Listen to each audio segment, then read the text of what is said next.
Ever wonder why the price of a simple street samosa can spike overnight? It usually comes down to cooking gas. When the cost of LPG cylinders jumps, every vendor who fries, bakes, or boils food has to pass that cost on to you. Right now, those prices are climbing, and the reason has nothing to do with local supply. The real culprit is sitting over 1,000 miles away, bobbing beneath the surface of the Persian Gulf. Iran has effectively blockaded international shipping lanes by deploying submerged sea mines across one of the most critical waterways on Earth. This animated map of the Strait of Hormuz shows the scale of the problem. At its narrowest, this passage is barely 21 miles wide, yet historically, between 25 and 30% of the entire world's oil supply flows right through this tiny gap.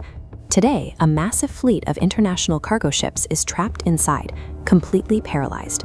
These captains are stuck in a lethal waiting game. If they try to navigate the strait without explicit permission from Iranian authorities, they risk striking a hidden mine from below or taking a direct hit from a coastal missile battery from above.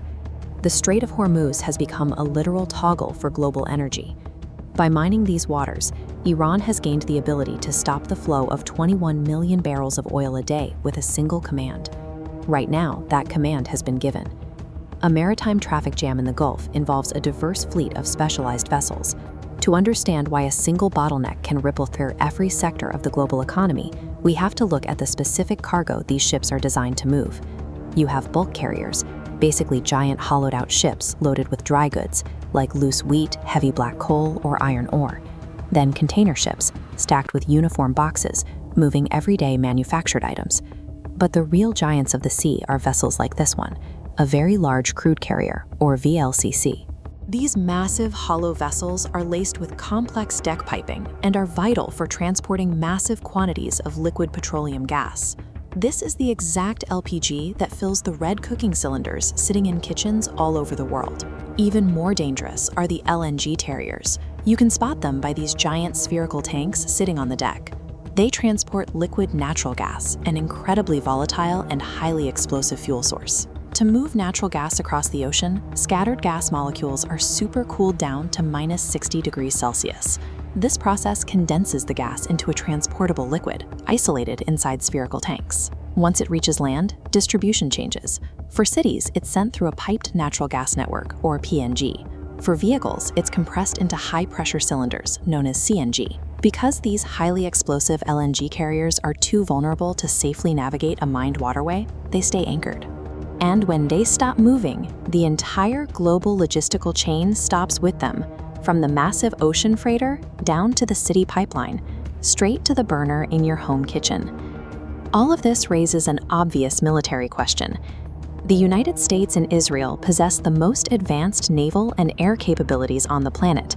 So how is Iran successfully enforcing this blockade against such overwhelming military might? The answer lies in asymmetrical warfare.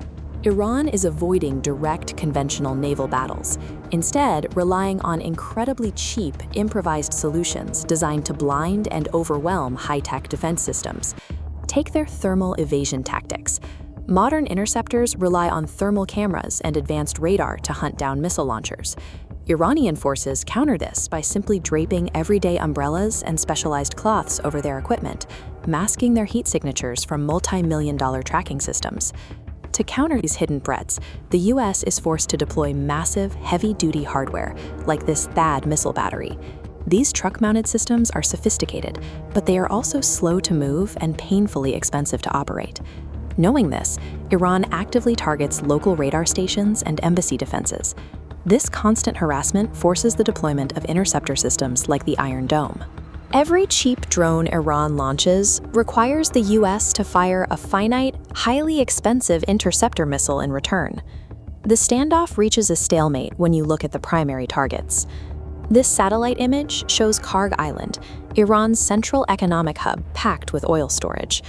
The US could easily destroy it, but if they do, Iran has promised to retaliate by obliterating the equally vulnerable oil depots of neighboring US allies throughout the Gulf.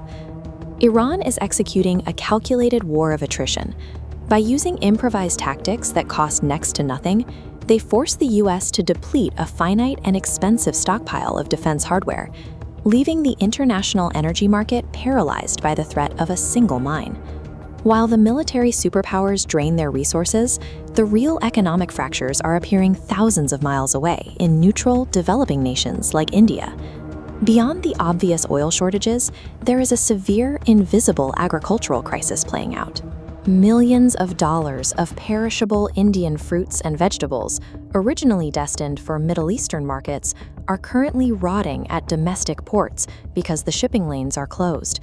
The bitter irony for India is that this exact economic vulnerability could have been avoided. Back in 2019, Iran approached India with a series of stabilizing energy agreements. The terms were highly favorable. Iran offered crude oil at a strict 12% discount and provided a 60-day line of credit. Most importantly, Iran agreed to accept payment in Indian rupees instead of demanding US dollars, a move that would have protected India's currency reserves. Looking at this map, the ultimate prize becomes clear: a land-based gas pipeline. Originating in Iran, it would traverse Pakistan, terminating safely in India. But faced with intense US diplomatic pressure and severe economic sanctions, India was forced to cancel the project entirely. By walking away from that deal, India's supply lines remained entirely tied to the water.